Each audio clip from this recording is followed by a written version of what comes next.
سلام علیکم همدیاران عزیز، هموطنان مهربان. امیدوار هستیم بردم و با قوت هستید در این روزهای سردی زمستان.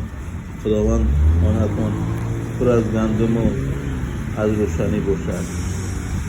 همسر پادشاه دیوانه را دید که با کودکان بازی میکرد و با انگشت بر زمین خط میکشید. از دیوانه پرسید چی میکنید؟ دیوانه گفت خانه میسازم. پرسید این خانه را میفروشی؟ دیوانه گفت بله میفروشم. پرسید قیمت آن چقدر است؟ دیوانه گفت 1,000,000 پول که بسیار ناچیز بود. همسر پادشاه فرمان داد که آن مبلغ را به دیوانه بدهند. دیوانه پول را گرفت و میان فقیران تقسیم کرد. هنگام شب پادشاه در خواب دید که وارد بهشت شده. به خانه رسید، خواست داخل شود اما او را راه ندادند و گفتند این خانه برای همسر تو است، خانه تو دیگر بود. روزی بعد پادشاه این ماجرا را از همسرش پرسید که همسرش قصه همان دیوانه را نقل کرد که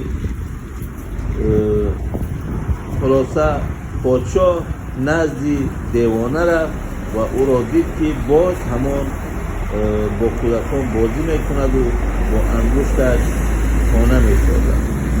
پادشاه از دیوانه پرسید این خانه را میفروشی؟ دیوانه گفت بله میفروشم. پادشاه پرسید مبلغش چقدر است؟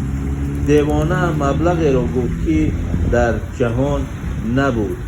پادشاه گفت به همسرم به قیمتی ناچیز فروختی. دیوانه باشد خندید و گفت همسرت نادیده خرید و تو دیده میخری.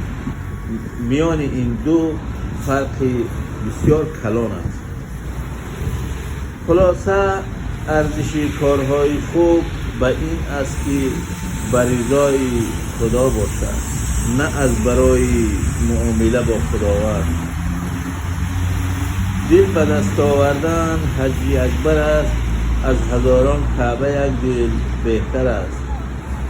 دل گذرگاه جلیل اکبر است، کعبه بنیاد خلیل آذر است.